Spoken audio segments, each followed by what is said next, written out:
Donnybrook is made possible by the support of the Betsy and Thomas Patterson Foundation and the members of 9PBS. Thanks for joining us for another edition of Donnybrook. Great to have you with us. Lots to talk about, so without further ado, why don't we meet the panelists, starting with Wendy Wiese from the Big 550 KTRS, co-host of the Jennifer and Wendy Show. Bill McClellan from your St. Louis Post-Dispatch and STLtoday.com. Ray Hartmann from rawstory.com and the Riverfront Times. And from the St. Louis American, where he edits the news and writes the best sports column, Mr. Alvin Reid. Little programming note on the second half of this show. Next up, where we interview people from the community, Sean Hayes, who was convicted for bank fraud in 2018, went to prison, is out of prison, and is talking about it. It's going to join Wendy and Bill. So that's going to be fascinating. Hope you stay tuned for that. Wendy, I want to ask you about Governor Mike Parson, who had a State of the State address 2 days ago, and he really sounded more like a Democrat. He was spending money left and right on many programs. He did. But one thing he was looking for is the widening of Highway 70 between St. Louis and Warrenton, and then in Kansas City. And the price tag, I thought, was astounding, $859 million. Now, to visit your beautiful little grandchildren, you go down Highway 70 pretty often. Do you think it's in such a condition that we have to spend almost $1 billion to repair it? I do, and naturally that is self-serving. Some of it is some of it is self-serving. I know my fellow citizens, they're fine with that. But no, seriously, I think that it is the main thoroughfare from the East Coast to the West Coast. It is where many people, they sort of formulate their opinion of the state of Missouri, and it's pretty bad. I mean, it is pretty bad, the slowdowns and how they have increased over time. And it's not construction. There are accidents. There are fender benders. There are all sorts of things that slow traffic down on Interstate 70. And he said that it has had a really negative impact on our state's economy. I think it's you know, what we've seen in terms of the cost of construction, it's going to continue to skyrocket, and you know, it's just going to get bigger and bigger to do it. So I say do it now, bite the bullet, and be happy we did in the future. On social media, young people more and more, and I'm sure, I hope it's tongue-in-cheek, but they say that we're also known as the state of misery. If they're stuck on Highway 70 as they travel through our state, I think that kind of adds to that. I know that sounds... I go to visit my beautiful little college campus. That's right. I've been making that drive a long time. If I can average 10 miles above the speed limit between here and Kansas City, they don't need to widen that highway. And I still stop and buy my Stuckey's pecan log rolls without any difficulty every now and then. I don't know. I think this is a political favor to people that support him. I honestly do. Let me go 21st century on you. How about the Hyperloop that we used to talk about? Well, I'm for it. We can be in Kansas City in, what, 20 minutes? But that's $1 billion per yard. I mean, you know, so that's I'd love the idea. No, the point's a good one. I mean, Hyperloop's going to Morgantown, West Virginia. Right. We lost out on that one. But we are subsidizing Amtrak and... well, you know, Amtrak takes longer than Highway, but Amtrak takes longer than Highway 70 because they have so many stops. Well, no, it's because they have to wait on freight trains. They what? It's the freight train schedule that gets in the way. Like, if they did not have to share the tracks, you'd be in Kansas City in 2 hours. Right. I will say the cost. Ray, I want to bring you into the conversation because you've written very well over the years over the need for tolls on Highway 70. I was just going to say that. And I'm thinking, why not tolls to pay for this? It is the classic example of something that needs a user tax.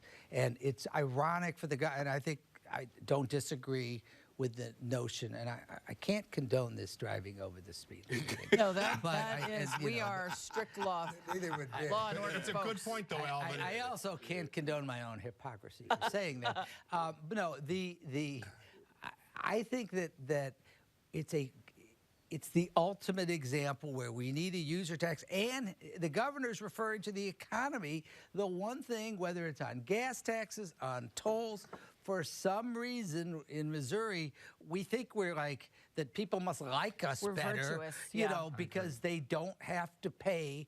And the people he's talking about in our economy are collectively wreaking havoc on those highways, and we should expect the users to pay for it. I think it's fine widening it, but it's so obvious. enough. I don't know Okay. if we still have the tolling authority, but we had it, and we should have used it. And Thank you, Ray.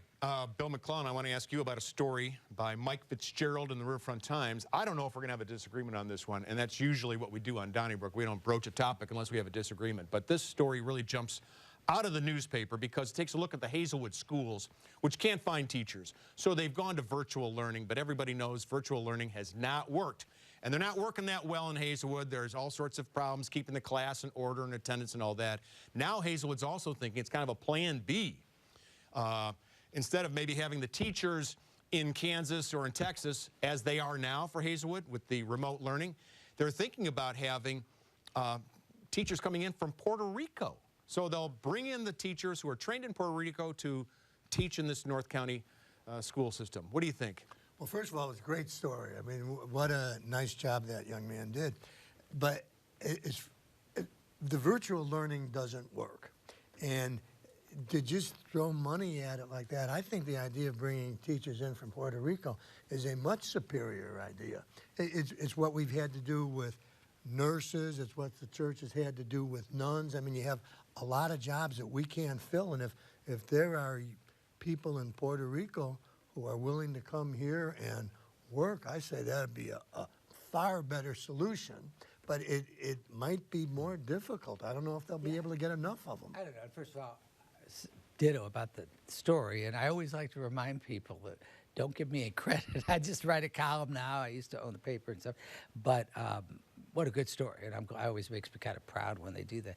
I think, I'm not sure that's such a great idea. I mean, my first reaction is I don't tell local school districts what to do. It's so hard what they do. Whatever they want to do is fine. Yeah, that's up to Jeff City, right? Right, exactly. Joking. No, I know. The one thing is there are programs such as Grow Your Own where districts have tried innovating with either teaching assistants or subs, people kind of within their district to try to bring them along. Obviously, you want to see people get paid more. That would be one solution. I'd like to see them try that. That would be, to me, a better way to go, where you kind of develop your own folks. But you know, anything that'll work, I guess, is fine. When you can't get enough teachers, you got to do something. You got to do something. Well, we had anecdotally, we had a caller to McGraw's show today, and she was saying that she had been in the teaching profession for 4 decades, and that she believes that it is the propensity that so many districts have today to hire more and more middle managers, and they think that has taken so much away from what funds the classroom and the kids in it and the teachers who teach. I mean, I would just have to refute that. I mean, yes, you might have assistant principals now where you didn't used to, but I don't think any district is overwhelmed in that. And if money's a problem, I don't think that's the biggest problem they have. As for you know what, I wish Zoom learning just wasn't there. I wish it was just, we were not in a situation where you had to do it. But I think the reason I could see doing it is because if you don't have enough math teachers, this whole thing where somebody else teaches the class, but he's not or she's not a math teacher, and they're learning the lesson as they are preparing to give it to the student. No, I would rather that class be taught by a math teacher on Zoom from Arizona than a social studies teacher teaching math in that class. But what about the temporary workers who would be assigned to the class to make sure that kids were not on their phones and they're acting as You need police. that. You need Yes, that too. I'm fine with that. Yeah. I'm fine with that. I'm also fine with Puerto Rican teachers, Venezuelan You know, I'm going to jump in here. Let me say El something. Salvador. The Washington Post did a great story on Filipino teachers who are coming into some of our districts, and there's a huge cultural problem, and it's not working, and they do not relate to the kids, and learning is not going on. I don't know what the solutions are, but these kids are getting ripped off in Hazelwood, Agreed. and this should be issue number one for the state. And apparently the company has a very bad record as well. Right. But I don't know if there are any companies that can do Zoom well. And it's more expensive than a human being. Well, and Zoom, Great. We got to move along to your virtual doesn't work. Dick. I think for the first time we're going to 2 stories from the RFT in a row. It's your week, Ray. That was now we had the good one. Okay, No, well now the other. I enjoyed your article on the AT&T tower. It's as you described, the largest office building in the state of Missouri, 1.4 million square feet. And it was recently purchased for $4 million. I know there are homes in Warson Woods that are more expensive than this 43-story building. It's looking for historic tax credits, state and federal, as well as some property tax abatements. You say, forget about it. No subsidies by the taxpayers. And in fact, you want it imploded?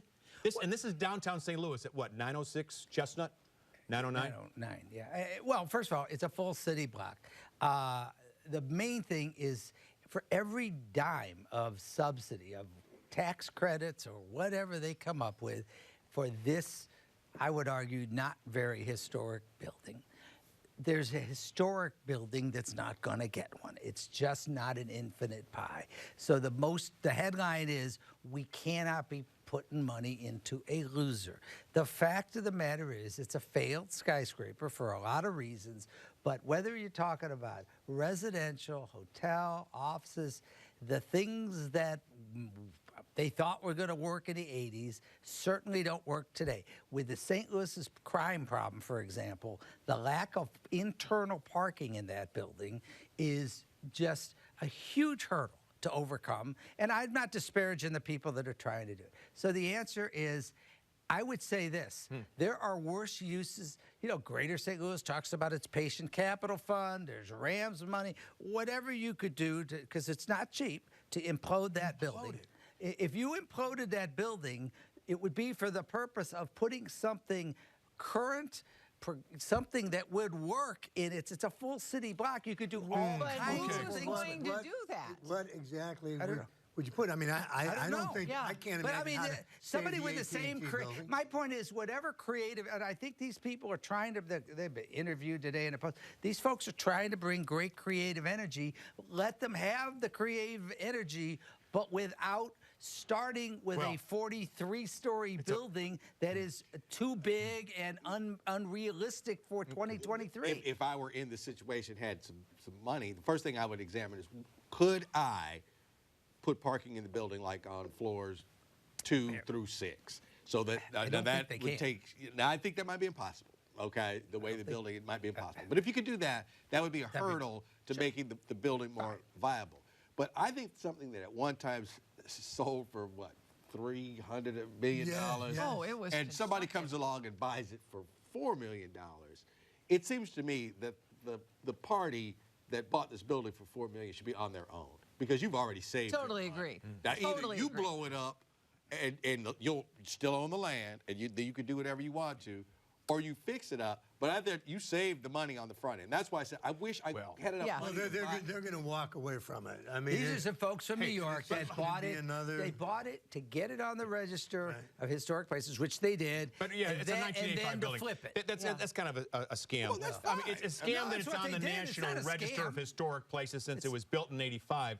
But It's not a the scam. thing is, 1985. 1985. Yeah, right. I think it's inappropriate. I don't think it's a scam. No, Let's it's be it's not a it's scam. it's not inappropriate. historic, right? It's not I will historic. say this. We've talked I about don't know, But Ray, neither was if you're Busch an expert on Stadium. buildings, because this not. building has got to be Class A. It's a relatively new building that AT&T developed, and The problem is nobody wants to be in downtown St. Louis because it's not the only empty building. You got the Millennium Hotel, right. the Railway Well, Exchange, that's true. the Jefferson Fine. Arms.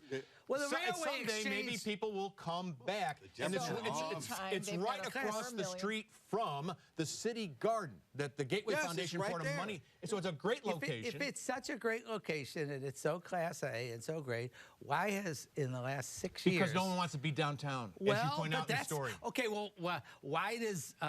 So what are they doing that's going to make people want to I come don't know. downtown? Maybe they'll solve crime and people will come back to downtown. And in the Well, but meantime, that's they not- got well, the that's a building whole- Or for a if crime song. gets They worse, we should can just make it another courthouse. focus it. Yeah, well, Okay, whatever. Alvin, Reid, I want to ask you about a plan. Actually, there's no plan yet, but ideas have been floated in St. Louis County, which is facing a $41 million budget hole. How to fix that?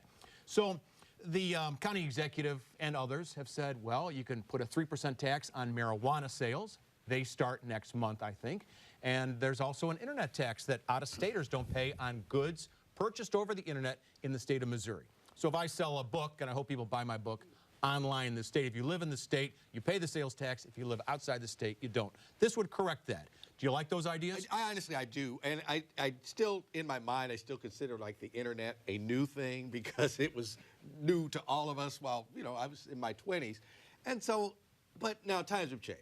I used to think that nobody should have to pay sales tax if you do the internet. I understand now that you should have to pay sales tax, especially if I'm from Missouri and I have to pay the tax, and then people from some of these don't know. We need to fix that. Then two, you know, hey, I'm Mr. Sin, gambling, you know, I'll legalize this, that, the other Video thing. games. I have never said that they should not be heavily taxed. So yes, St. Louis County might want to think about even a higher tax of 3% because people will pay it. The one thing I would say, we have not really audited St. Louis County. We've had auditors who don't audit. We know all about, we've discussed that on this program. Shouldn't someone, an accountant, go through all the agencies in the county and find out where there are waste and inefficiencies before we start raising taxes? But didn't Nicole Galloway audit the county like within the last 10 years? I don't recall They that. always release the results of the audit on New Year's Eve, you know, at 2 o'clock in the morning, so nobody cares. But I don't yeah, recall that. I don't recall that. And besides, it's the easiest thing in the world to argue. Instead of taxes, let's get government inefficiency under control. Well, let's do that. Well, there is no- Charlie, there's not enough inefficiency. know? Well, You're not because, an accountant. Well, Charlie, we have the national politicians make this argument all the time. You know, when we say, well, what are we going to do for money? We're going to get government inefficiencies, and there never seem to be any. Well, let's start with Tony Charlie. Weaver. How many Tony Weavers? Now, he is the county employee who's going to the Gray Bar Motel there's- because of fraud. there's crooks in the county. How many guys like that are on the payroll that need to be jettisoned? Charlie, I am no fan of the current administration. However, I believe the set of all governments in America at all levels that have that are efficient and have no inefficiency would be zero. All governments, almost by definition, have they're inefficiency. human It's beings. like Right, companies. exactly. Yeah, and the these are point not is, they're for going, now. and you can say, you know, and there's a lot of Tony Weavers all over the place. The fact is that there's no reason to believe that this government is more or less efficient. And sure, the answer is sure that it should be audited, but it's irrelevant to the point is, you know, you can't always go for more revenues, but certainly in this case. But you do. I've No. never heard you say I'll no. give you. Oh no, I'll tell you one. What The tax wor- increase have you campaigned against? The sales tax for the zoo in that's St. true. Louis Yeah, I County, stand corrected, which ladies is and gentlemen. that one. Now you could repeal that one and help everybody a little bit because they don't need it. But as far as I think that the idea of absolutely the online sales. And should happen. And there are a lot of corporations are the same as government. Yeah. There's the big bosses are always saying, well, we're going to cut the fat. Right. And we go, well, you know, yeah, you can go around and say, well, there's a Tony Weaver right over there. Yeah. But overall, there's not enough fat to cut and make a difference. And those bosses are making like 10,000 times their lowest paid Yeah, well, we're talking employee. about the auditor. We're talking about the county. The which is county not- audit is a I mean, if we mess. go through the county, first of all, they're going to say like pretty much every department probably needs a new copy machine because they got one whirling from like 1999. 1970. You know, and nobody says anything. Yeah, we need you know, more fax right, machines. Right. All right. Bill McClellan, I want to ask you about the new House Speaker. I believe his name is Dean Plocher. He's a Republican out of the St. Louis area. and he's going to file legislation which would establish a special prosecutor to prosecute violent crimes like homicide and carjackings in one county, and that would be the city of St. Louis. He doesn't think that Kim Gardner, the circuit attorney, is doing that. And there are some questions about Kim Gardner this week after a woman shot at police on Friday, was arrested, and she was released from jail because the circuit attorney hadn't filed charges on Saturday. Later, however, 2 or 3 days later, charges were filed. So things like that, people wonder about her performance. Oh, I don't wonder about her performance. I'm aghast at her performance, and it's a dysfunctional office, but the legislature cannot just decree that we're going to have a new prosecutor who will handle all the big cases. I mean, this is still a city, and just because we have a circuit attorney who doesn't seem to be doing her job well doesn't mean that some legislator can come in and say, we're going to create a new prosecutor. No, this is an elected office. And right now, the citizens just have to live through Kim Gardner. And I think you've got to be aware, one of the Republican bits of orthodoxy in Jeff City is a very patronizing and dismissive attitude toward the city of St. Louis writ large. Kim Gardner is certainly the most Frequent target. It's the lowest hanging fruit, if you will. I get that, but it's not just Kim Gardner. And this is it's wrong on every level for the reasons you stated, and it's also a little hypocritical when you consider how dysfunctional our state government is. Yeah, but isn't it true, though, that the counties get their right to perform through state governments? Isn't it possible that there is a legal remedy through the state government, just as through the state, I just don't think it works. They established and then took away the police board in the city. So I think legally this might be possible. Well, the voters, I mean, we're having the same conversations on a national level about George Santos. He was voted in by the voters in his district. That's a good point. Well, seriously. Yeah, and so you would think that somewhere there has to be the mechanism to do something about it or to right a wrong. Or at least if the voters feel that Kim Gardner is doing a fine job, then there's nothing anybody can do. The city governs itself. I don't know, because there is talk, as you know, about taking the powers of the control of the police away from the mayor and putting it back with the governor. That's my whole point, is we do not in St. Louis need people around the state. Well, I think we do, because we have a crime issue that's off the charts. I mean, I think we do. You are naive if you believe the ladies and gentlemen, for the most part, in Jefferson City, give a rat's about St. Louis, okay? This is all just political pimping. Well, they and use it's it. Wrong. I don't know. They don't weaponize No, the hey, let us do something about the gun problem. No. Well, the police want us to be able to do something about the gun problem. No. Right. It's all Kim Gardner's fault. And we're going to do this, we're going to do that. That doesn't have anything to do with Kim Gardner. That doesn't have to do anything. That is just pure hate coming out of Jefferson. While I'm talking to you, hang on, because we only have 2 minutes to go. The unforgiving clock says we're going to go to the last topic with you, Alvin Reid. There was a guy who was at the Conoco police station in Soulard on Gravois who shot someone trying to steal his car, break into his car. The shooter was later apprehended in St. Charles. He's going to be charged, we believe, with first-degree murder. That's what authorities say. He shot a guy stealing his car. Should he be charged with first-degree murder? Yeah, you cannot kill somebody who is trying to break into your car if you're not in the car. I mean, it could be in your own driveway. You could have ran inside the Conoco, came back out, and somebody's trying to get in your car. You can't gun them down.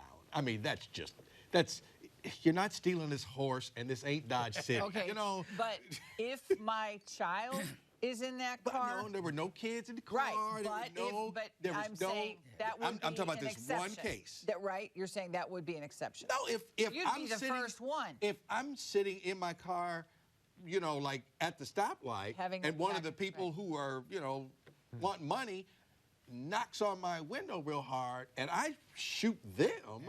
I would probably get away with it. But this, because they're threatening.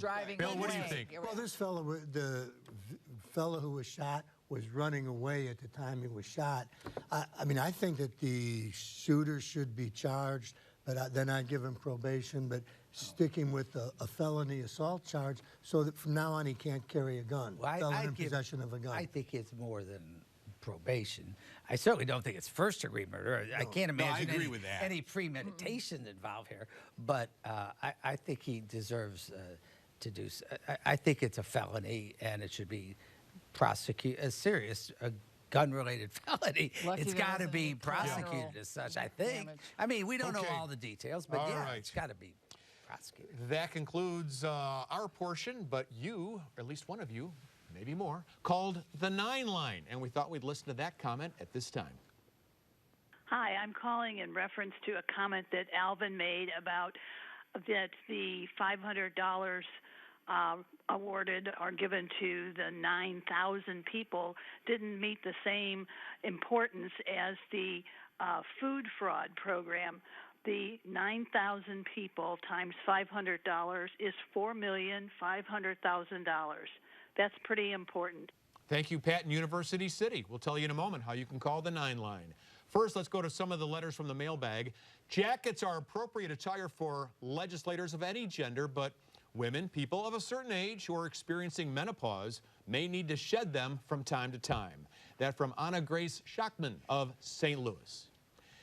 And we heard from Scott Kijik of St. Louis, who wrote, threatening or trivializing the killing of black people is not free speech. It is racism. Thank you, Scott. Also heard from Ursula Smith of St. Louis, who wrote, the Missouri legislators just voted against the right to bear arms. Thank you, Ursula. You could write us care of 9 PBS 3655 Olive Street 63108. Don't forget those tweets at hashtag Donnybrook STL and those emails, Donnybrook at whatever. Don't forget the 9 line, 314-512-9094. And listen to us on your favorite podcast source, Apple, Spotify, TuneIn, and Google Play. In just a moment, on Next Up, Wendy and Bill will talk to Sean Hayes, the former banker who went to prison for fraud, is out, and is talking about the experience. That's next. Hope you join them. Everybody else, we'll see you next week.